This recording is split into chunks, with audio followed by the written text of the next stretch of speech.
Hello students, हम continue करते हैं थर्मोडायनेमिक्स को।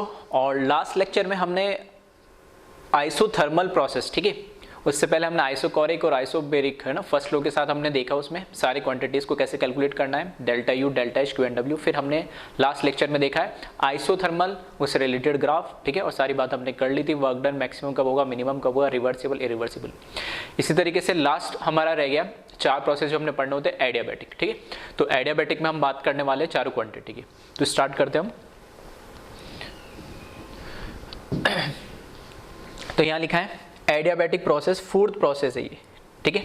तो एडियाबैटिक का मतलब ही क्या होता है, जिसमें हीट कांस्टेंट होती है, सिस्टम में ना हीट आ सकती है ना जा सकती, ठीक है।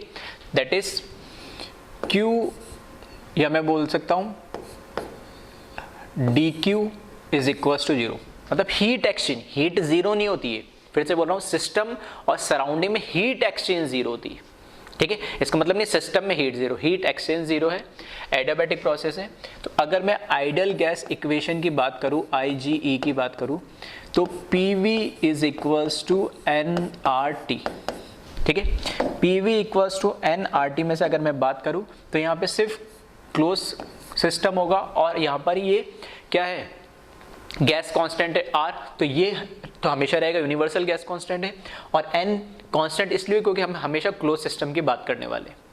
तो PV और T तीनों ही यहाँ पर क्या होंगे, एक तरीके से वेरिएबल होंगे, और वेरिएबल होंगे दैट मीन्स मैं ऐसे लिख सकता हूँ PV upon T is equals to NR which equals to any constant K। तो जब तीनों वेरिएबल वेरी कर रहे हो तो मैं इसको ऐसे लिख सकता हूं, एक स्टेट में P1 V1 T1 और अनदर स्टेट में, फाइनल स्टेट में P2 V2 और T2। अगेन फिर से मैं बात करूं तो स्टेट्स ऑफ मैटर में हम ये रिलेशन देख चुके हैं, और इसको हम क्या बोलते हैं, ठीक है, इसको हम बोलते हैं इक्वेशन ऑफ स्टेट बोलते हैं, ठीक है। ये क्या है, इक्वेशन ऑफ स्टेट कहलाता है, जिसमें तीनों वेरिएबल वेरी करते हैं, ठीक है। तो ये तो हुई आइडियल गैस के रिगार्डिंग बात। उसके बाद हम बात करते हैं हमारी जो भी क्वांटिटीज है। फर्स्ट क्वांटिटी जैसे हमारी कौन है, change in internal energy delta U, जो कि क्या होता है NCV डेल्टा T, और क्या लिख सकते हैं हम इसको, CV अगर हमें नहीं पता तो NR delta T upon gamma minus 1। तो यहाँ से हम क्या करेंगे, change in internal energy calculate कर लेंगे। फिर नेक्स्ट है एंथैल्पी। एंथैल्पी क्या होता है, NCP डेल्टा T। अगर CP नहीं दे रखा और CV मैंने कैलकुलेट कर लिया तो वहाँ से भी कर सकते हैं, अदरवाइज मैं ऐसे भी लिख सकता हूँ इसको क्या, gamma times of delta U, ठीक है, पहले बात कर चुका हूँ मैं इसको। CP इज इक्वल्स टू क्या हो जाएगा, गामा टाइम्स ऑफ CV हो जाएगा, और गामा टाइम्स ऑफ CV होगा तो gamma times of delta U लिख सकता हूँ मैं, चेंज इन इंटरनल एनर्जी को।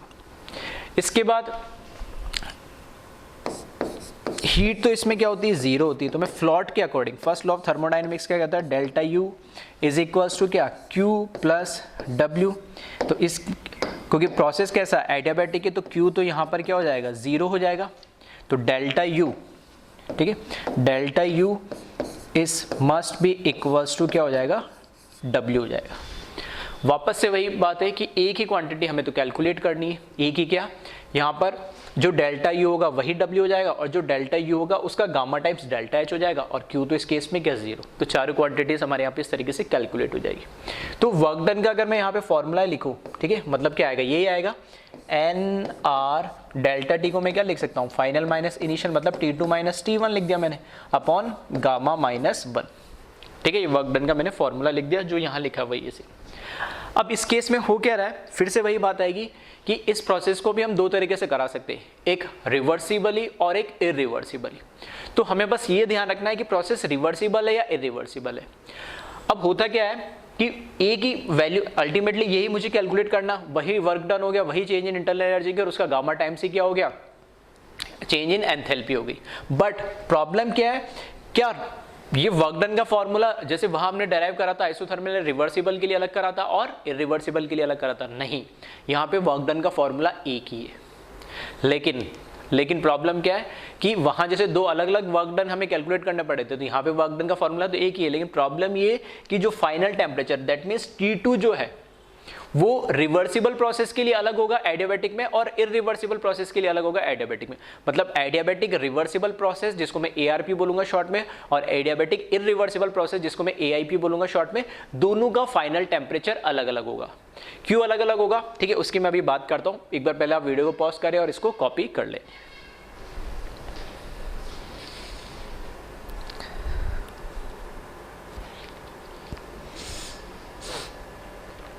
ठीक है, अब देखिए अलग अलग क्यों होना चाहिए उसकी मैं बात कर रहा हूँ। वर्क डन जो अभी लिखा मैंने, ठीक है, वही फॉर्मूला यहाँ लिख दिया नोट के फॉर्म में, और क्यों होना चाहिए उसको बस यहाँ एक्सप्लेन कर दिया।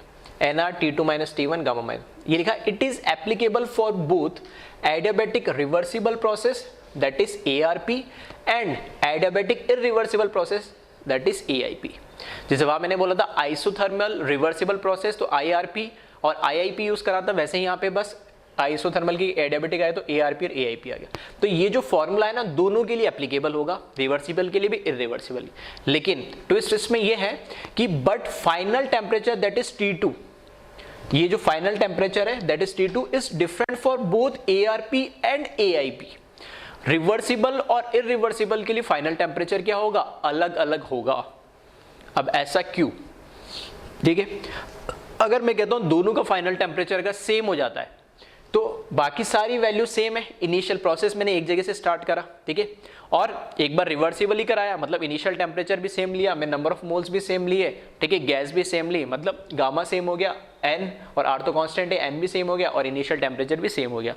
अब एक बार रिवर्सिबली उस प्रोसेस को कराया, उसके बाद टेम्परेचर चेक करा, एक बार इरिवर्सिबली प्रोसेस को चेक कराया और फिर टेम्परेचर मैंने चेक करा, तो दोनों केस में अलग अलग टेम्परेचर मिलेंगे। सेम क्यों नहीं मिल सकते, सेम इसलिए नहीं मिल सकते क्योंकि एक रिवर्सिबल का वर्क डन आएगा और एक इरिवर्सिबल का वर्क डन आएगा।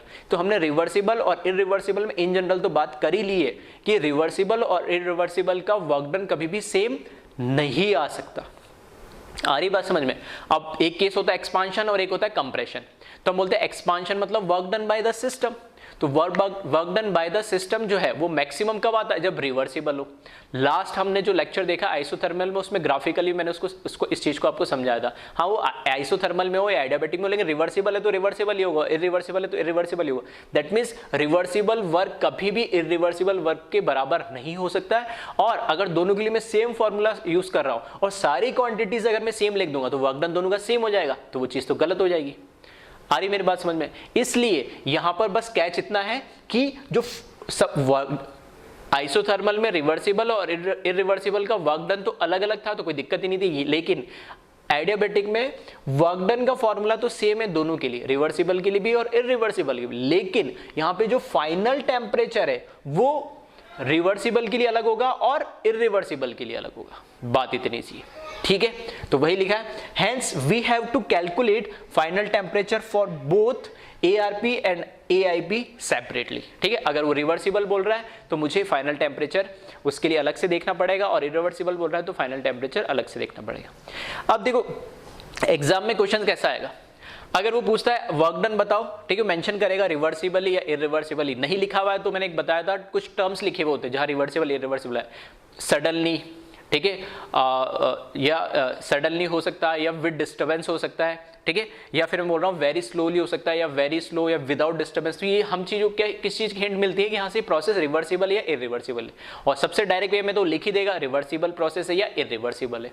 बट प्रॉब्लम क्या आती है कि क्वेश्चन इतना सिंपल आता नहीं है। अगर मुझे चलो पता लग भी गया कि रिवर्सिबल इरिवर्सिबल है, ठीक है, तो वहां पर दिक्कत क्या आएगी, टेम्परेचर, फाइनल टेम्परेचर को आपको ध्यान रखना पड़ेगा। अगर डायरेक्ट वो दे दे कि प्रोसेस रिवर्सिबल है और उसका फाइनल टेम्परेचर ये, तो इससे इजी क्वेश्चन कुछ होगा नहीं, फॉर्मूला लगाओ और कैलकुलेट कर लो।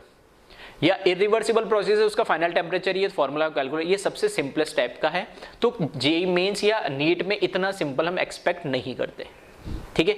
आ जाए तो वेल एंड गुड है, कोई दिक्कत ही नहीं है। बट कई बार क्या होता है वो फाइनल टेम्परेचर मैक्सिमम टाइम में वो देता नहीं है, तो फाइनल टेम्परेचर को हमें क्या करना होता है, कैलकुलेट करना होता है with the help of remaining variables, मतलब प्रेशर दे रखा होगा या वॉल्यूम दे रखा होगा। तो वो फाइनल टेम्परेचर कैसे कैलकुलेट करते हैं वो हमें इसमें आगे हम बात करने वाले। तो दोनों में डिफरेंस बता रहा हूं मैं, आइसोथर्मल और एडियाबैटिक में। आइसोथर्मल में वर्क डन ही दोनों का क्या है, अलग अलग है, रिवर्सिबल का और इरिवर्सिबल का।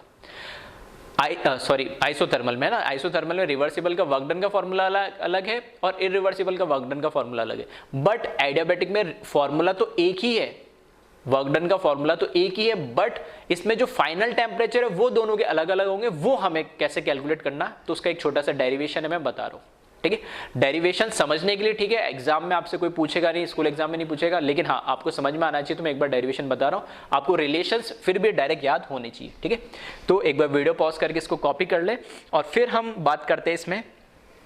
एक बार हम रिवर्सिबल के लिए देखेंगे, एडियाबैटिक रिवर्सिबल प्रोसेस के लिए फाइनल टेम्परेचर, और एक बार एडियाबैटिक इरिवर्सिबल प्रोसेस के लिए देखेंगे हम फाइनल टेम्परेचर।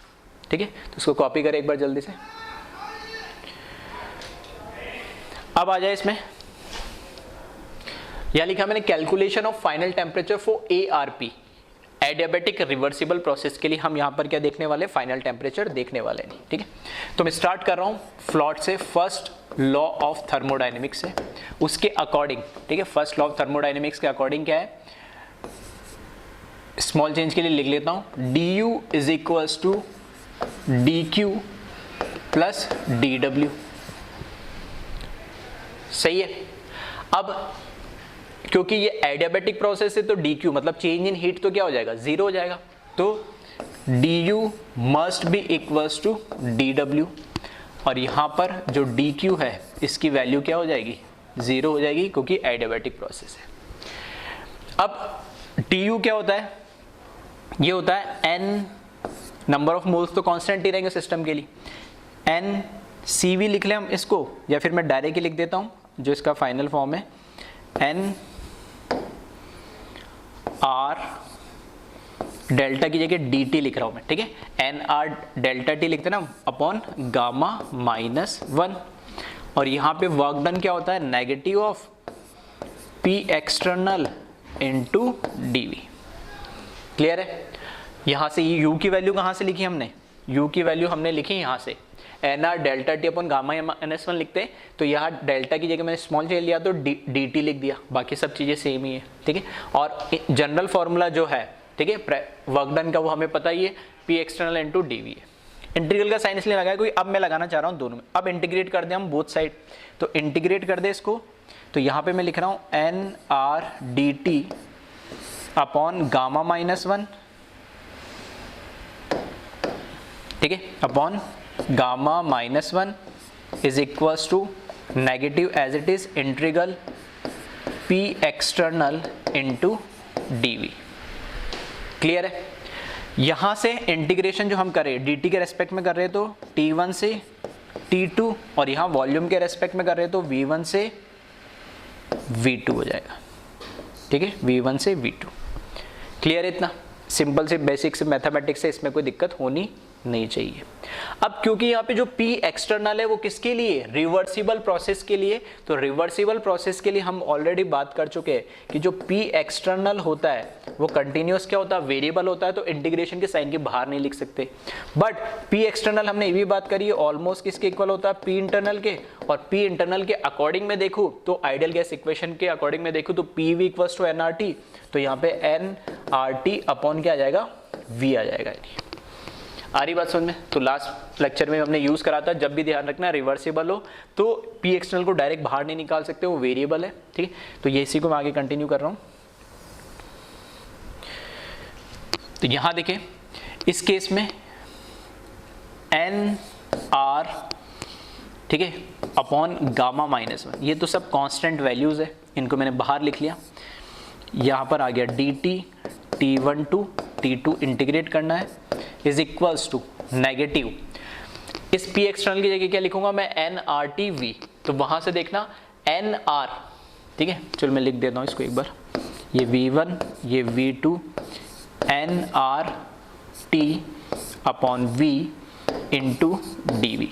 तो वापस से n और r ये क्या कांस्टेंट वैल्यू, और ऐसा भी बोल सकते हैं यहाँ से nr और यहाँ से nr सेम आ गया तो ये क्या हो जाएगा, कैंसिल आउट हो जाएगा, क्योंकि यहाँ पे टेम्परेचर के रेस्पेक्ट में इंटीग्रेशन कर रहा हूँ तो टेम्परेचर वाला टर्म में इधर नीचे ले आ रहा हूँ और वॉल्यूम को इधर ही रहने दे रहा हूँ।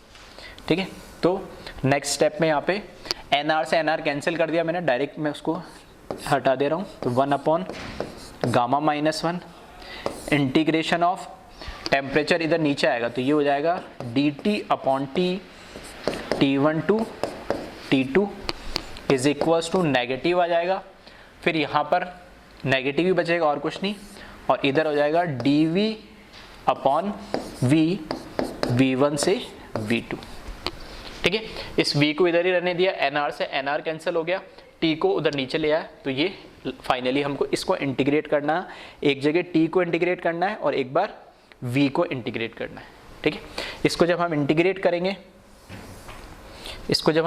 करेंगे तो ये हो जाएगा 1/(γ-1) और इसका इंटीग्रेशन क्या हो जाएगा 1/T या 1/x का इंटीग्रेशन क्या होता है ln x, तो यहाँ पे x की जगह क्या लगा t, तो ln t lower limit t1 upper limit t2 is equals to negative, फिर 1/v का इंटीग्रेशन v के रेस्पेक्ट में तो ln v, और यहाँ पे लोअर लिमिट v1 और अपर लिमिट v2। सही है, लिमिट पुट कर दे अब इसमें, तो 1/(γ-1) ln t2 minus ln t1 is equals to negative ln v2 minus ln v1। सही है, चाहो तो नेगेटिव से अंदर हम मल्टीप्लाई कर दे इसको, तो ये नेगेटिव हो जाएगा और ये पॉजिटिव हो जाएगा। ठीक है, तो वैसे भी आप लिख सकते हो इसको,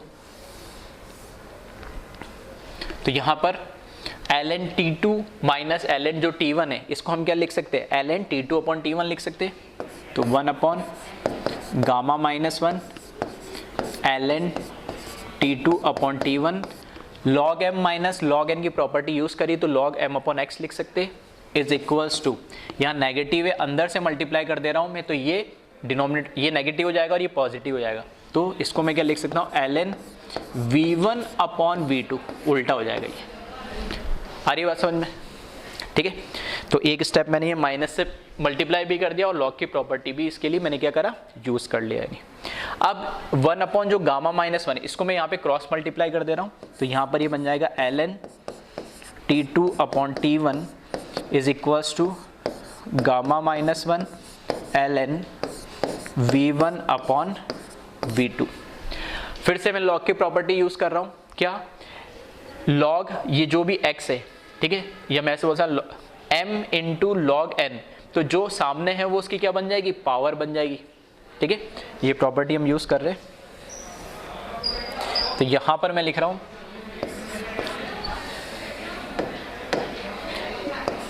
ln t2/T1 is equals to ln v1/v2 की पावर γ-1। ठीक है, तो यहाँ पे मैंने जो प्रॉपर्टी यूज करी लॉग की वो ये यूज करी m ln x है, तो इसको मैं क्या लिख सकता हूँ ln x की पावर m। ठीक है, तो ये प्रॉपर्टी यहाँ पे मैंने यूज करी है लॉग की। अब दोनों साइड क्या करें, हम एंटी लॉग ले लें, जैसे ही हम एंटी लॉग लेंगे तो यहाँ से क्या होगा, ln हट जाएगा। ठीक है, तो taking on anti log on both side, ठीक है, taking anti log on both side. ठीक है, जब एंटी लॉग ले लेंगे दोनों साइड पे तो ये हो जाएगा t2/T1 is equals to v1/v2 की पावर γ-1। क्लियर है? इसको चाहो तो सेपरेटली अलग अलग भी लिख सकते हैं, v1 की पावर γ-1 अपॉन v2 की पावर γ-1। ठीक, तो यहां पर मैं लिख रहा हूं इसको t2/T1 v1 की पावर γ-1 अपॉन v2 की पावर गामा माइनस 1 और इसको मैं क्या कर दूँ, क्रॉस मल्टीप्लाई कर दूँ यानी, ठीक है। तो क्रॉस मल्टीप्लाई कर देता हूँ तो इस तरीके से आपको देखने को मिलेगा T1 V1 इसकी power gamma minus 1 is equals to T2 V2 और इसकी भी पावर गामा माइनस 1, ठीक है। इधर V2 आ जाएगा उधर T1 आ जाएगा, मैंने T1 को पहले लिख दिया, बस फ़र्क इतना ही है। आ रही बात सुनने? तो यहाँ से आप देख सकते हो गामा माइनस 1 गामा माइनस 1 तो वॉल्यूम के साइड में दोनों आ रहा है, मतलब इनिशियल टेम्परेचर इनिशियल वॉल्यूम उसकी पावर गामा माइनस 1, फिर फाइनल टेम्परेचर फाइनल वॉल्यूम की पावर गामा, मतलब T1 V1 या T इंटू वी की पावर गामा माइनस 1 एक तरीके से क्या आ रहा है, कांस्टेंट आ रहा है। तो कांस्टेंट आ रहा है दैट मीन्स इसको मैं यहाँ से लिख सकता हूँ T इंटू वी की पावर गामा माइनस 1 को एनी कांस्टेंट मैंने यहाँ लगा दिया और ये हमारा रिलेशन आया टेम्परेचर और वॉल्यूम के बीच में। या मैं ऐसे बोल सकता हूँ मेरे को initial volume final volume initial temperature दे रखा है तो मेरे को फाइनल टेम्परेचर T2 जब कैलकुलेट करना है तो ये फॉर्म में यूज़ कर सकता हूँ। आ रही बात समझे? तो ये हो गया मेरा पहला फॉर्म इसका। अब ये डिपेंड करता है कि हो सकता है मेरे पास सिचुएशन न्यूमेरिकल में ऐसे आ जाए कि वॉल्यूम नहीं दे रखा हो इनिशियल और फाइनल, क्या पता मुझे प्रेशर दे रखा हो तब, तो इसको मैं कन्वर्ट कर सकता हूँ। कन्वर्ट कैसे करेंगे, ठीक है। तो कन्वर्ट कैसे करेंगे उसको आप देख लें। पहला फॉर्म तो ये हो गया। अब मैं क्या कर रहा हूं, ठीक है। अब मैंने अगर यहां पे लिख दिया if PV equals to NRT से मैंने लिखा, ठीक है। PV इक्वल्स टू NRT से अगर मैं लिख दिया तो T बराबर में क्या लिख सकता हूं, PV अपॉन NR लिख सकता हूं। PV इक्वल्स टू NRT होता मतलब T की जगह मैंने PV अपॉन NR लगा दूं इस इक्वेशन में, ठीक है। इसको मैंने नाम दे दिया इक्वेशन नंबर यहाँ पर मैंने इसको नाम दे दिया 1, ठीक है। तो if T equals to PV equals to NR तो इक्वेशन नंबर में T की जगह पुट कर दो ये, ठीक है। देन T की जगह ये मैं पुट करता हूँ तो ये हो जाएगा P into V upon NR into V की power gamma minus 1 is equals to K। Clear है? अब वापस से n और r ये तो क्या होगा, कांस्टेंट ही रहेगा इसके लिए, तो n r को इस k से मल्टीप्लाई करूंगा तो भी एक कांस्टेंट रहेगा, तो एक नया कांस्टेंट बन जाएगा, उसको एज इट इज लिख रहा हूं। और यहाँ पर p इंटू वी ये as it is into V की पावर गामा माइनस 1 ये इज इक्वल्स टू ये क्रॉस मल्टीप्लाई करके फिर से कांस्टेंट। अब v इंटू वी, एक v की पावर 1 है यहाँ पे कुछ नहीं लिखा और यहाँ v की पावर गामा माइनस 1 है, तो दोनों बेस सेम है तो पावर क्या हो जाएगी, ऐड हो जाएगी मल्टीप्लिकेशन में। तो पावर जब ऐड करोगे तो यहाँ पर अल्टीमेटली मुझे क्या मिलेगा, यहाँ पर मुझे मिलेगा p इंटू वी की पावर गामा, क्योंकि गामा माइनस 1 और इसकी पावर प्लस 1 तो प्लस 1 से माइनस 1 कैंसिल और सिर्फ गामा बचेगा इज इक्वल्स टू क्या आ जाएगा k।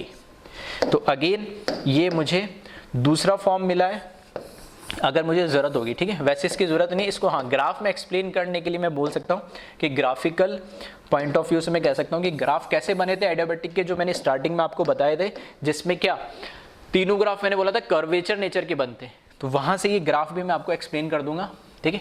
तीसरी कंडीशन क्या, इसी इक्वेशन नंबर 1 में, ठीक है। इक्वेशन नंबर 1 में क्या करूँ मैं, अभी मैंने t की जगह वैल्यू पुट करी, एक बार मैं v की जगह पुट कर देता हूँ, ठीक है। तो अगर मैंने ऐसे करा इफ, ठीक है, इफ v की जगह मैं लिखूंगा, ठीक है, तो v की जगह क्या हो जाएगा, v की जगह मैं जब पुट करूंगा तो ये हो जाएगा nr, ठीक है, nRT अपॉन p।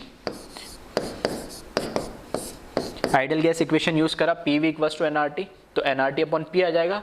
देन इस इक्वेशन में मैंने v की जगह पुट करेंगे यहाँ पे, तो t तो एज इट इज, v की जगह मेरे को पूरी ये वैल्यू लिखनी है nRT अपॉन p की power gamma minus 1 is equals to कोई कांस्टेंट किया जाएगा, ठीक है। अब इसको सॉल्व कर ले आप, इसको सॉल्व करेंगे, ठीक है। तो यहाँ पे फिर से n और r तो क्या है, एक कांस्टेंट है, ठीक है। p ऊपर जाएगा तो -1 हो जाएगा, ठीक है, p की पावर ऊपर जाएगी तो क्या हो जाएगी, -1 हो जाएगी, और t की पावर 1 इंटू t की पावर गामा -1, ठीक है। दोनों को क्या करो आप ऐड कर दो, ठीक है। सॉरी, अच्छा इसमें यहाँ पे भी आए, इसको अलग अलग कर देता हूँ मैं। ये तो हुआ t इंटू इधर इंटू t की पावर ये हो गया गामा -1 इंटू, अब यहाँ पर क्या है, जो p है 1 अपॉन p उसकी पावर भी क्या होगी, ठीक है, इसको मैं लिख देता हूँ 1 अपॉन p की पावर भी क्या होगी गामा -1 होगी इनटू एन आर की पावर भी क्या होगी, इन सबको मैंने अलग अलग कर दिया, gamma -1 is equals to K.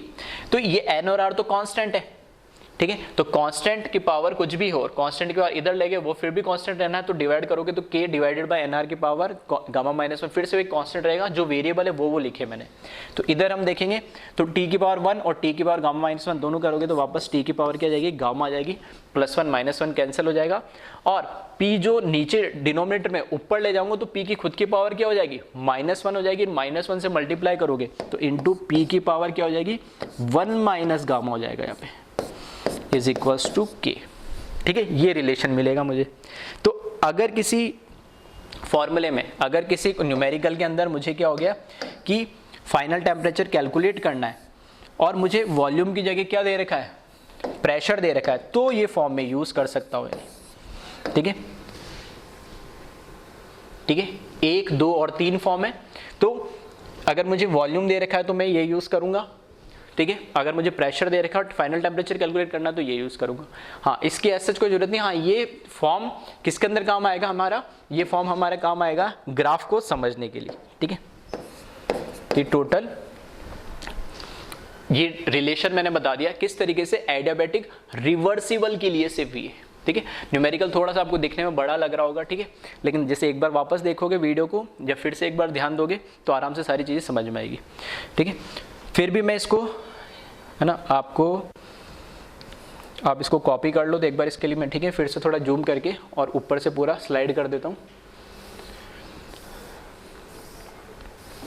ठीक है, वीडियो पॉज कर करके कॉपी कर लेना। बड़ा बड़ा लिखा है इसलिए मैंने थोड़ा, इसलिए ज़्यादा जगह लग रही है इसमें।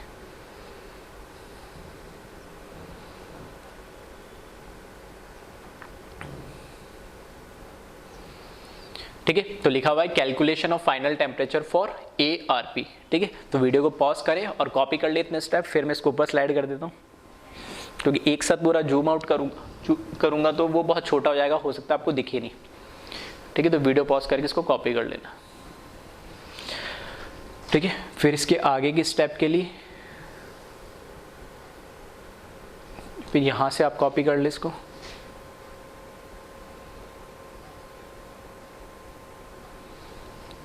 ठीक है, वीडियो पॉज करके इसको आप कॉपी कर ले।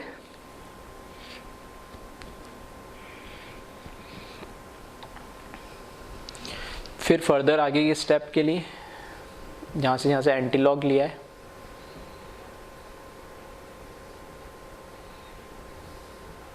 ठीक है, चलो एक साथ ही ले लेता हूँ, एक साथ आ जाएगी सारी चीज़ें। ठीक है, तो 3 फॉर्मूले हैं, फर्स्ट, सेकंड और थर्ड। ठीक है, वीडियो पॉज करके इसको कॉपी कर लेना। इसी पे हम अब ग्राफ की बात करने वाले, कैसे इनके ग्राफ बने थे। तो मैंने उस टाइम बोला था, अभी के लिए ऐसे ध्यान रखना कि कर्वेचर नेचर के बनते और कर्वेचर नेचर के क्यों बनते, वो अब मैं बात करने वाला हूँ। ठीक है, तो आई थिंक आपने वीडियो पॉज करके डेरिवेशन कॉपी कर लोगे। फिर से बोल देता हूँ, डेरिवेशन एज सच, ठीक है, डेरिवेशन एज सच इम्पॉर्टेंट इतना नहीं है, लेकिन हाँ, ये फॉर्मूले आपको डायरेक्ट याद होने चाहिए, कहाँ गामा -1 आ रहा है, कहाँ 1 माइनस गामा आ रहा है और किसकी पावर आ रही है। ठीक है, वो आपको फॉर्मूले डायरेक्ट याद होने चाहिए। अब बात करते हैं हम इसमें ग्राफ की। ठीक है,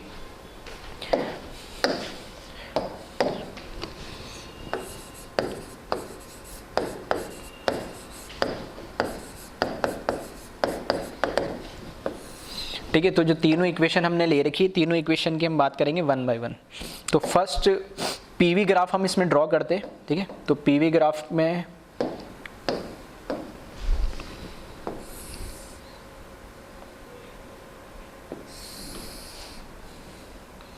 ठीक है, फर्स्ट पीवी ग्राफ के अंदर अगर हम बात करें तो इधर मैं ले लेता हूँ, जैसे यहाँ पे मैंने प्रेशर लिया था y पे, इधर लिया था वॉल्यूम लिया था। ठीक है, जो स्टार्टिंग में हमने ग्राफ बनाए थे चारों प्रोसेस के, वही मैं यहाँ पे समझाने की कोशिश कर रहा हूँ। और पीवी ग्राफ के लिए रिलेशन कौन सा लेना है हमें, तो रिलेशन यहाँ देखना, ये वाला लेना पड़ेगा, P इंटू वी की power gamma equals to constant. ठीक है, तो यहाँ पर P इंटू वी की power gamma is equals to कोई कांस्टेंट ले लिया मैंने। ठीक है, अब पहली बात तो गामा क्या है, यहाँ पे गामा या पाइजन्स रेशियो है, जिसकी वैल्यू मोनो एटॉमिक गैस पे डिपेंड करेगा। गैस कौन सी, मोनो एटॉमिक गैस है, डाई एटॉमिक है, लीनियर पॉलीएटॉमिक है या नॉन लीनियर पॉलीएटॉमिक है। तो तीनों के लिए अगर गामा की 3 तरह की वैल्यू पॉसिबल हो सकती है, तो तीनों की अगर मैं बात करूं गामा की वैल्यू, तो आपको पता है जब मोनो एटॉमिक हो, ठीक है, मतलब लॉजिक क्या है वो आप समझना, मोनो एटॉमिक है तो इसकी वैल्यू क्या होनी चाहिए, 5/3 होनी चाहिए, ठीक है। मोनो एटॉमिक है तो वैल्यू क्या होनी चाहिए, 5/3 होनी चाहिए। और डाई एटॉमिक हो तो इसके लिए वैल्यू क्या होनी चाहिए, 7/5। और नॉन लीनियर पॉलीएटॉमिक हो तो 4/3।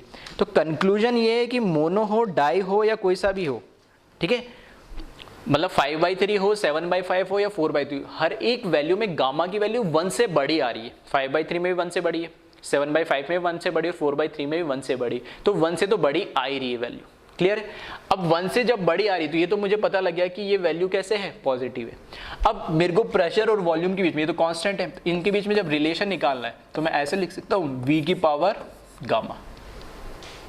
अब वही है, अजम्पशन कुछ भी मान लो आप, ठीक है, जैसे अजम्पशन मैंने वहां पे माने थे कि अजम्पशन एक बार किसी को भी एक भी चीज को आप कॉमन ले लो कि प्रेशर कम कर रहे हो तो कम ही रख लो, ज्यादा कर रहे हो ज्यादा कर रहे हो। तो आई थिंक मैंने वहां पे क्या करा था, प्रेशर को कम माना था।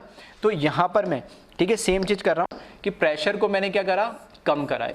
अब जो मैंने प्रेशर को कम करा उसके अकॉर्डिंग जो चेंजेस आएंगे, ठीक है, वो सब देखने पड़ेंगे। अगर मैं प्रेशर कम करूंगा तो वॉल्यूम ऑब्वियस सी बात है क्या होगा, ये बढ़ेगा, ठीक है। तो यही अजम्पशन मान के चलेंगे। तो पीवी ग्राफ के लिए, ठीक है, पीवी ग्राफ के लिए मैं यहां पर अगर बात करूं तो प्रेशर बढ़ने पे वॉल्यूम, सॉरी, प्रेशर कम होने पे वॉल्यूम क्या होना चाहिए, बढ़ना चाहिए। और यहां से मुझे दिख रहा है कोई स्ट्रेट लाइन की इक्वेशन तो नहीं है, इन्वर्सली टाइप रिलेशन है, ठीक है, इन्वर्सली टाइप रिलेशन है तो कर्व तो स्ट्रेट लाइन तो नहीं आएगा, पहली चीज तो यहां से क्लियर होगी। तो वहां मैंने बोला था स्ट्रेट लाइन नहीं आएगा, क्यों नहीं आएगा, यहां से रिलेशन मुझे पता लग रहा है, ठीक है। दूसरा, प्रेशर कम होने पर वॉल्यूम बढ़ेगा, मतलब प्रेशर कम होना चाहिए और वॉल्यूम बढ़ना चाहिए, मतलब इस तरीके से ग्राफ बढ़ेगा। ये ए पॉइंट हो गया और ये बी पॉइंट हो गया। और इसके अकॉर्डिंग मैंने इनिशियली अज्यूम कर लिया कि इनिशियली प्रेशर कम हो रहा है, तो प्रेशर कम हो रहा है तो इस डायरेक्शन में प्रेशर कम हो रहा है, ठीक है, और वॉल्यूम बढ़ रहा है, नहीं, ठीक है। तो ये पीवी ग्राफ हो गया। और चेक कर लेना स्टार्टिंग में हमने जो बनाया था वो ऐसा ही ग्राफ बनाता है नहीं। नेक्स्ट ग्राफ की अगर हम बात करें, ठीक है, इसको कॉपी कर ले एक बार पहले वीडियो पॉज करके। नेक्स्ट ग्राफ की हम जो बात करते हैं वो है वीटी ग्राफ, ठीक है। वीटी ग्राफ के लिए मेरे को वी और टी के बीच में रिलेशन चाहिए होगा, तो फर्स्ट वाले इक्वेशन हम यूज करेंगे, टी इंटू वी की पावर गामा -1, ठीक है, टी इंटू वी की पावर गामा -1। तो यहां पर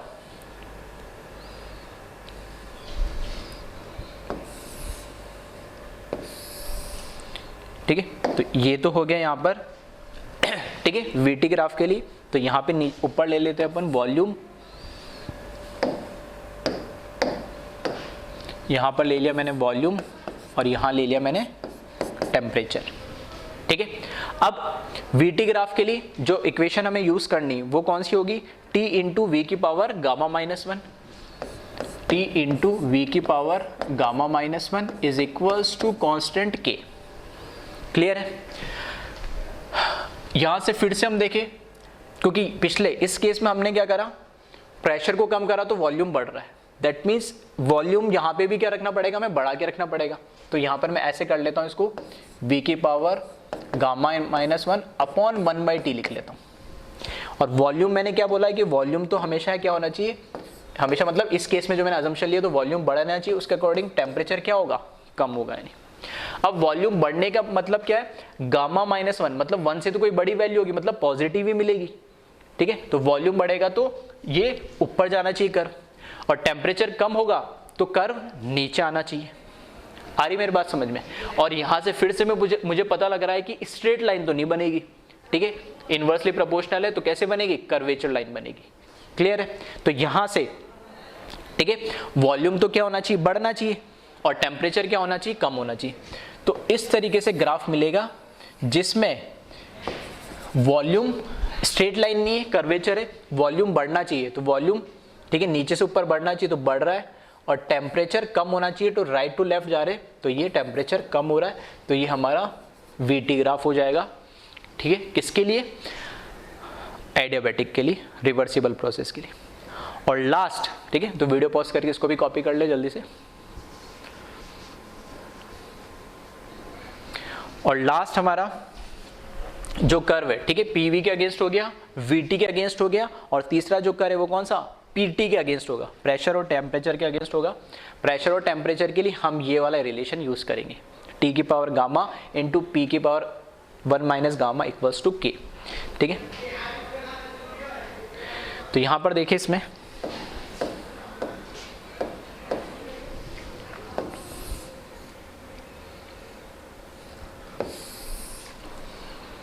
ठीक है, तो ये ग्राफ हमें ड्रॉ करना है P और T के अगेंस्ट। तो यहाँ पे फिर से मैंने प्रेशर ले लिया ऊपर और यहाँ पर क्या ले लिया, टेम्परेचर ले लिया। जो रिलेशन इसमें हमें यूज करना है, ठीक है, इसमें जो रिलेशन हमें यूज करना है P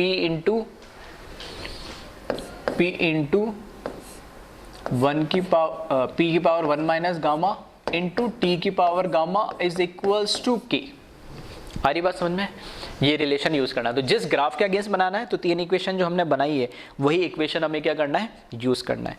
अब क्योंकि हमने क्या मान लिया था, प्रेशर तो हमेशा क्या होना है, कम ही होना है। ठीक है, प्रेशर क्या होना है, हमेशा कम ही होना है। तो यहाँ पर मैंने इसको लिखा P की power 1 minus gamma is inversely proportional to, हमेशा मतलब इस केस में जो मैंने माना था, यहाँ पे जैसे प्रेशर कम माना तो वॉल्यूम अपना बढ़ रहा है, प्रेशर कम माना तो वॉल्यूम बढ़ रहा है, तो टेम्परेचर अपना आप कम हो रहा है। तो इस केस में भी ठीक है, यहाँ पर भी क्या होगा, प्रेशर को हमें कम करना पड़ेगा। ठीक है, अब देखना प्रेशर कम करने का मतलब क्या है यहाँ पे, या चलो उल्टा देखते हैं इसको, टेम्परेचर क्या होना चाहिए, कम होना चाहिए। ठीक है, टेम्परेचर कम होना चाहिए, टेम्परेचर कम होना चाहिए, लेकिन यहां से मुझे क्या लग रहा है, प्रेशर बढ़ना चाहिए, लेकिन बढ़ नहीं रहा, कम हो रहा है। कैसे देखना, 1 माइनस गामा, तो मैंने अभी बोला गामा की वैल्यू 1 से तो हमेशा क्या मिलेगी, बड़ी ही मिलेगी। या मैं इसको और सिंप्लीफाइड में लिखना चाहूं तो इसको मैं उल्टा लिख दूं। ठीक है, उल्टा कैसे, अगर मैं इसको ऐसा लिखना चाहूं, इसको बाहर क्या करूं, क्रॉस मल्टीप्लाई, मतलब इसको साइन चेंज करना, मतलब 1 माइनस गामा को मेरे को गामा माइनस 1 करना है, क्योंकि गामा बड़ा है 1 से, गामा बड़ा है 1 से, तो दोनों साइड क्या करना पड़ेगा मेरे को, या फिर मैं ऐसे भी लिख सकता हूँ इसको, चलो ऐसे कर ले, टी की power gamma is equals to K upon P की पावर 1 माइनस गामा, ऐसे करेंगे हम। फिर इसको ऊपर ले जाओ न्यूमरेटर में, तो टी की power gamma is equals to K into P की पावर, उल्टा हो जाएगा अब गामा माइनस 1। अब ठीक है, यानी अब पावर क्या होगी इसकी, पॉजिटिव होगी। अब ये बढ़ाओगे तो ये भी बढ़ेगा। अब यहां से मैं लिख सकता हूं कि टी की पावर गामा जो है वो प्रोपोर्शनल है पी की पावर गामा माइनस 1 का। अब मैं इस आसानी से यहाँ पे एक्सप्लेन कर सकता हूँ कैसे, कि प्रेशर कम होगा तो टेम्परेचर भी क्या होगा, कम होगा। आ रही बात समझ में? तो इंपॉर्टेंट ये था कि जो गामा है, ठीक है, ध्यान रखना, gamma is always greater than 1 होता है। जो मैंने बताया, मोनो एटॉमिक हो, डाई लीनियर हो, ठीक है, या नॉन लीनियर हो, पॉली एटॉमिक हो, सबके लिए ठीक है 1 से बड़ा ही मिलेगा, वैल्यूज से भी हमें पता लग रहा है। तो दोनों कम होने चाहिए, तो प्रेशर भी कम होना चाहिए और टेम्परेचर भी कम होना चाहिए। और यहाँ से मुझे पता लग रहा है स्ट्रेट लाइन तो बिल्कुल नहीं है, तो फिर से ग्राफ इस तरीके से कर्वेचर नेचर का बनेगा। और यहाँ पर एक पॉइंट मार्क करा मैंने ए, और यहाँ पे पॉइंट मार्क करा मैंने बी। यहाँ से यहाँ आने पे, मतलब टॉप टू बॉटम आने पे प्रेशर कम हो रहा है, और राइट टू लेफ्ट आने पे भी टेम्परेचर क्या हो रहा है, कम। तो ये इसका ग्राफ बन जाएगा। तो यहाँ से हमें इन डेरिवेशन इसलिए बताया क्योंकि ये 2-3 जगह, एक तो ग्राफ में यूज हो रहा है कि कैसे आई इक्वेशन, एक तो वो डाउट रहता है बच्चों को, दूसरा कि ये याद तो रखनी ही रखनी, तीनों फॉर्म जो आपको याद तो रखनी है, फिर भी बच्चों के दिमाग में रहता है कि ये आया कैसे। ठीक है, इसलिए थोड़ा सा मेरे को बताना पड़ा। तो एक बार वीडियो पॉज करें, ठीक है, फिर से वीडियो को चाहे तो देखें इतना, और आप समझे किस तरीके से ग्राफ बनाए, किस तरीके इक्वेशन आई। ठीक है, तो इसको एक बार कॉपी कर ले।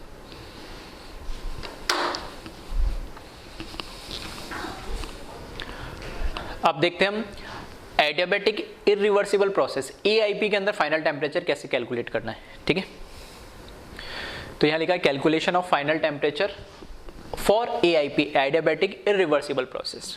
ठीक है, तो वापस फिर से मैं स्टार्ट कर रहा हूं वहीं से, फ्लॉट से ही। du is equals to dq plus dw against, again du, और dq 0 हो जाएगा, तो ये किसके बराबर आएगा, dw। क्यों, क्योंकि dq 0 है, एडियाबैटिक प्रोसेस है यानी। क्लियर है? du की जगह फिर से मैं क्या लिखूंगा यहाँ पे, nr dt upon gamma minus 1, और यहाँ पर क्या लिखूंगा फिर से P external into D V, इतना सेम ही पहले भी यहाँ ऐसे ही करा था, बस इंटीग्रल का आप साइन लगा दे, ठीक है। यहाँ पे इंटीग्रल कर दे आप T1 से T2 को, T2 तक, तो ये हो जाएगा NR dt अपॉन गामा -1। इधर जब इंटीग्रेट करोगे तो ये आ जाएगा V1 से V2 P external into dV, सही है। अब इस केस में वहां से और यहाँ से डिफरेंस क्या है कि उस केस में P एक्सटर्नल क्या था, वेरिएबल था, रिवर्सिबल प्रोसेस था, ये इरिवर्सिबल प्रोसेस है, तो P एक्सटर्नल कैसा है, कांस्टेंट है, ठीक है। तो P एक्सटर्नल कांस्टेंट है, तो इसको मैं क्या करूँ, इंटीग्रल के साइन के बाहर आ जाएगा ये, तो NR यहाँ से और गामा -1 इधर से बाहर आ गया। इंटीग्रल करना है हमें T1 से T2 तक dt का, यहाँ पे नेगेटिव ऑफ P एक्सटर्नल भी क्या आ जाएगा, ये बाहर आ जाएगा इंटीग्रल के, क्योंकि ये कांस्टेंट है V1 टू V2 और ये क्या है dV, और P एक्सटर्नल क्या है, कांस्टेंट है, क्यों, क्योंकि इरिवर्सिबल प्रोसेस है, ये मैंने लिख दिया है। बस अब यहाँ से डायरेक्ट इंटीग्रेट कर लो, dt को इंटीग्रेट करेंगे या 1 को इंटीग्रेट करोगे x के dx के रेस्पेक्ट में, तो ये आ जाएगा NR gamma -1 T1 to T2 is equals to minus P external into integral of dV का करेंगे तो V1 टू V2। क्लियर है। यहाँ से सिर्फ क्या करो, लिमिट पुट करो और सॉल्व कर लो, तो ये हो जाएगा NR gamma -1 T2 minus T1 और यहाँ पर minus P external into V2 minus V1। सही बात है, बस हो गया। तो ये तो हुआ पहला फॉर्म हमारा, पहला फॉर्म मतलब फॉर्मूला तो यही है, लेकिन वही है न्यूमेरिकल में वैल्यूज क्या दे रखी है उसके अकॉर्डिंग मुझे फॉर्मूला देखना ही पड़ेगा, नहीं है ना। ये किसके लिए, irreversible process, adiabatic irreversible process के लिए। अगर मुझे फाइनल टेम्परेचर कैलकुलेट करना है, ठीक है, तो ये यूज करना पड़ेगा जिसमें मेरे को मोल्स दे रखे होंगे, गामा दे रखा होगा, गैस दे रखे होंगे, इनिशियल और फाइनल वॉल्यूम दे रखा हो। अगर इनकेस अगर मुझे फाइनल वॉल्यूम नहीं दे रखा हो तो मुझे दूसरा फॉर्म यूज करना पड़ेगा, ठीक है। तो उसकी जगह वॉल्यूम की जगह वैल्यूज पुट कर लो, ठीक है। यहाँ पे चलो मैं लिख देता हूँ इसको, if volume is not given, ठीक है, अगर वॉल्यूम मुझे गिवन नहीं है देन मैं क्या करूंगा, इसको यहां पर क्या चेंज कर दूंगा, ये NR gamma -1 T2 minus T1 is equals to minus P external, V2 की जगह क्या लिखूंगा मैं, ठीक है, NR T2 अपॉन P1। सही है, PV इक्वल्स टू NRT से लिख रहा हूं मैं ना, तो V2 की जगह क्या लिखूंगा, सब तीनों वेरी करेंगे, सॉरी यहाँ पर क्या लिखना है, 1 लिखना है, तो यहाँ पे 2 है तो यहाँ पे क्या लिखेंगे, 2 लिखेंगे। सही है, तो यहाँ पे क्योंकि एडियाबैटिक में प्रेशर, वॉल्यूम और टेम्परेचर तीनों ही क्या करेंगे, वेरी करेंगे, तो NR T2 अपॉन P2 आ जाएगा, और V1 की जगह क्या आ जाएगा, NR T1 अपॉन P1 आ जाएगा। हाँ, NR दोनों, इन दोनों से NR कॉमन आ जाएगा, और यहाँ पे भी NR है तो NR से NR कैंसिल हो जाएगा, तो थोड़ा सा ये सिंप्लीफाई होकर हो जाएगा, T2 minus T1 upon gamma -1 is equals to minus P external T2 upon P2 minus T1 upon P1, ठीक है। तो फाइनली अगर आपको वॉल्यूम नहीं दे रखा हो तब आप ये फॉर्म यूज करेंगे जिसमें प्रेशर दे रखा हो, अगर प्रेशर दे रखा हो तो ये फॉर्म आप यूज करें, और वॉल्यूम दे रखे तो ऊपर वाला फॉर्म आप यूज करें, ठीक है। तो चाहो तो आप इसको लिख सकते हैं, इरिवर्सिबल के अंदर भी फॉर्म तो फॉर्मूला तो एक ही है, लेकिन 2 फॉर्म अलग अलग लिख दिए उसको डेराइव करने के लिए, फर्स्ट और सेकंड। क्लियर है, तो इसको भी एक बार, ठीक है, फिर से समझने के लिए चाहो तो आप वीडियो को रिवाइंड करके चेक कर सकते हो, और कॉपी आप कर लो एक बार, उसके लिए मैं फिर से ऊपर से, ठीक है, calculation of final temperature for AIP।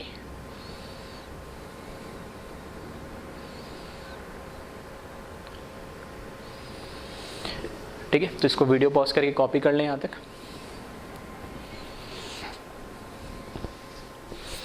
फिर उससे ऊपर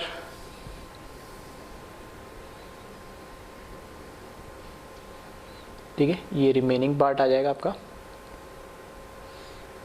इसको आप कॉपी कर लें।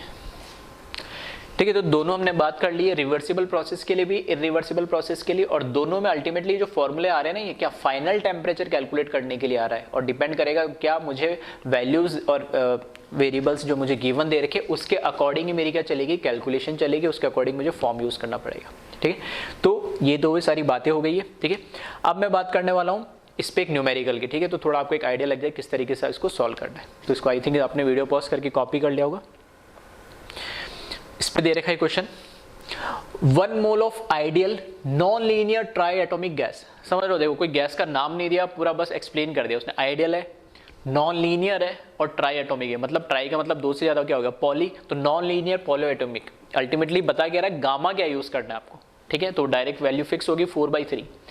गैस एडियाबेटिकली एक्सपांडेड, प्रोसेस का नाम लिख दिया एडियाबेटिकली एक्सपांडेड। एक्सपांडेड का मतलब क्या हो रहा है, work done by the system from 16 atm, 300 kelvin to 1 atm। ठीक है, आगे टेम्परेचर नहीं लिखा है, टेम्परेचर फाइनल क्या था वो हमें दिया ही नहीं है। आ रही बस इस तरीके से क्वेश्चन आएगा, फाइनल टेम्परेचर दिया तब तो वर्क डन का डायरेक्ट फॉर्मूला लगाता और मैं कैलकुलेट कर लेता। तो इनिशियल टेम्परेचर और इनिशियल प्रेशर दिया और फाइनल प्रेशर दिया, फाइनल टेम्परेचर नहीं दिया मुझे। तो then calculate delta U, delta H, Q and W if process is carried out, एक बार रिवर्सिबली एक बार इरिवर्सिबली, जैसे हमने आइसोथर्मल में करा था। तो चाहो वीडियो पॉज करके जिनको समझ में आ गया वो इसको कैलकुलेट कर सकते हैं, पहले रिवर्सिबल के लिए और उसके बाद इरिवर्सिबल के लिए। हाँ, इसमें ध्यान देने वाली बात है कि इसमें वर्क डन का फॉर्मूला तो एक वर्क डन कैलकुलेट करना है, क्यू तो 0 हो जाएगा, एडियाबेटिक है। डेल्टा एच जो क्यू हो डब्ल्यू होगा वही डेल्टा यू होगा, और डेल्टा यू का गामा टाइम्स डेल्टा एच होगा, ये सब आ जाएगा। अल्टीमेटली वर्क डन की वैल्यू मुझे कैलकुलेट करनी, लेकिन उसमें एक प्रॉब्लम आ रही है, फाइनल टेम्परेचर नहीं है। फाइनल टेम्परेचर कैलकुलेट करने के लिए रिवर्सिबल में मुझे देखना पड़ेगा कौन सा डेटा यूज करो जिसमें प्रेशर आ रहा हो, और इरिवर्सिबल के लिए वही फॉर्मूला यूज करना पड़ेगा जिसमें प्रेशर आ रहा हो। ठीक है, तो वीडियो पॉज करके इसको आप भले कॉपी कर ले, सॉल्यूशन करें फिर वेरीफाई कर ले। तो पहले तो मैं ये चीज़ें इसमें लिख देता हूँ, क्या क्या चीज़ें मुझे गिवन है। तो यहाँ पर गिवन क्या क्या है उनकी हम बात कर ले। सबसे पहले तो मुझे क्या दे दिया, n की वैल्यू मतलब नंबर ऑफ मोल, 1 मोल दे दिया। देन फिर यहाँ पे जो गैस है, गैस मुझे दे दी आइडियल, दे दी non linear triatomic gas. That means gamma की जो वैल्यू होगी वो क्या हो गया, 4/3 फिक्स हो गई है। ठीक है, एडियाबेटिकली एक्सपांडेड फ्रॉम मतलब इनिशियल प्रेशर दे दिया P1 16 atm, इनिशियल टेम्परेचर दे दिया कितना 300, क्योंकि ये क्या है एक एडियाबेटिक प्रोसेस और एडियाबेटिक में पीवीटी तीनों ही वेरी करेंगे। तो इनिशियल प्रेशर टेम्परेचर तो दे रखा 1 atm, तो फाइनल प्रेशर भी मुझे दे रखा है P2 जो कि क्या है 1 atm है, बट फाइनल टेम्परेचर नहीं दे रखा है। आ रही बात समझ में? तो बस अब 1 by 1 हम एक पहले रिवर्सिबल के लिए चेक कर ले। ठीक है, तो पहले मैं बात करने वाला हूँ फर्स्ट रिवर्सिबली। अगर मैंने प्रोसेस कराया तो वर्क डन का फॉर्मूला तो वही चीज़ है, तो मुझे अल्टीमेटली T2 कैलकुलेट करना है, और T2 कैलकुलेट करना है, प्रेशर दे रखा है, तो मैं प्रेशर और टेम्परेचर के बीच में रिलेशन जो दे रखा है टेम्परेचर का वही यूज़ करूँगा मैं। ठीक है, तो वो क्या दे रखा है, अभी हमने डेराइव करा P की power 1 minus gamma into T की power gamma is equals to constant, या मैं इसको ऐसे भी लिख सकता हूँ P1 की power 1 minus gamma into T की पावर गामा T1 की इज इक्वल्स टू P2 की power 1 minus gamma into T2 की power gamma. P1 T1 P2 दे रखा, T2 यहाँ से कैलकुलेट हो जाएगा, बस वैल्यूज पुट कर दे इसमें।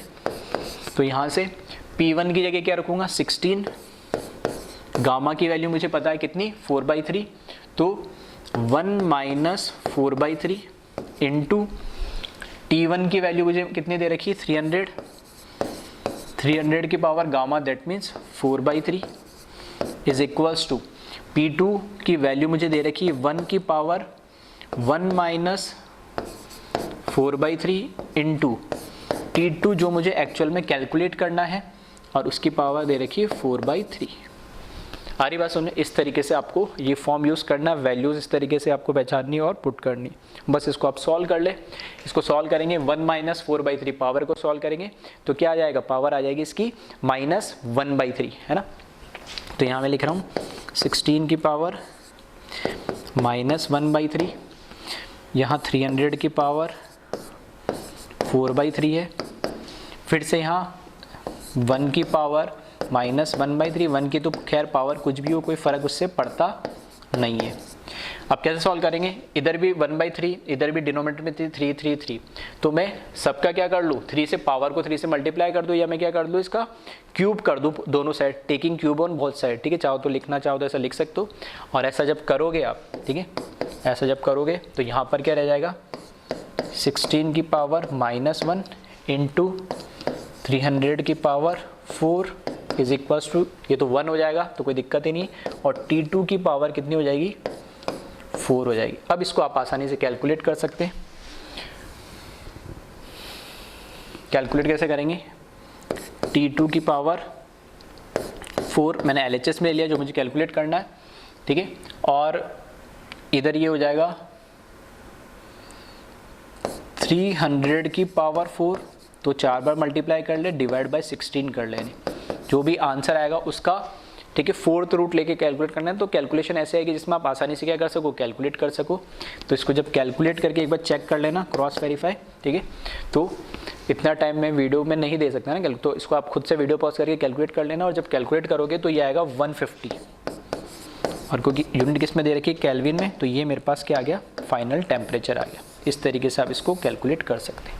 अब एक बार मेरे पास फाइनल टेम्परेचर आ गया तो यहाँ से मैं क्या कैलकुलेट कर सकता हूँ, वर्क डन, ठीक है। और वर्क डन के यहाँ पे फॉर्मूला लगा दे, हम फॉर्मूला लगा दे, और जो वर्क डन होगा वही क्या होगा, डेल्टा यू होगा। तो दोनों एक साथ ही लिख देता हूँ, एन आर डेल्टा टी मतलब T2 - T1 upon gamma -1 is equals to N की वैल्यू 1 आर, ठीक है। जैसा कि मैं हमेशा आर को आर रहने दे रहा हूँ, डिपेंड करेगा आपको जो न्यूमेरिकल एग्जाम मिले उसके अकॉर्डिंग कर लेना, ठीक है। फाइनल टेम्परेचर है 1/50 माइनस इनिशियल टेम्परेचर है 300 डिवाइडेड बाय गामा मतलब 4/3 -1।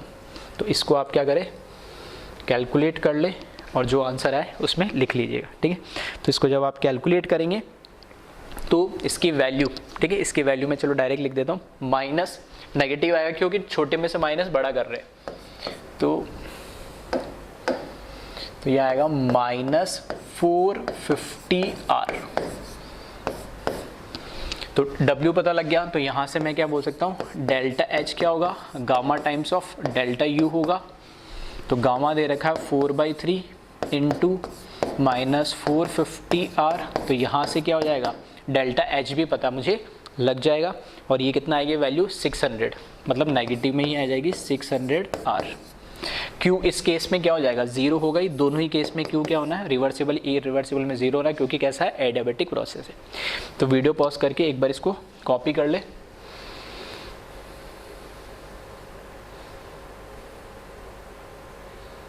ठीक है। सॉल्यूशन जहाँ से मैंने लिखा वहीं से इसको स्टॉप कर दिया, ठीक है। सेम इसी तरीके से आपको क्या करना है, इरिवर्सिबल के लिए आपको क्या करना है, कैलकुलेट करना है। नहीं तो इरिवर्सिबल में अब बस आपको देखना दो फॉर्म जो लिखा है उसमें से कौन सा फॉर्म यूज़ करें जिसमें हमारी वैल्यूज़ गिवन दे रखी है उसके अकॉर्डिंग, ठीक है। तो आगे कर रहा हूँ मैं इरिवर्सिबल के लिए,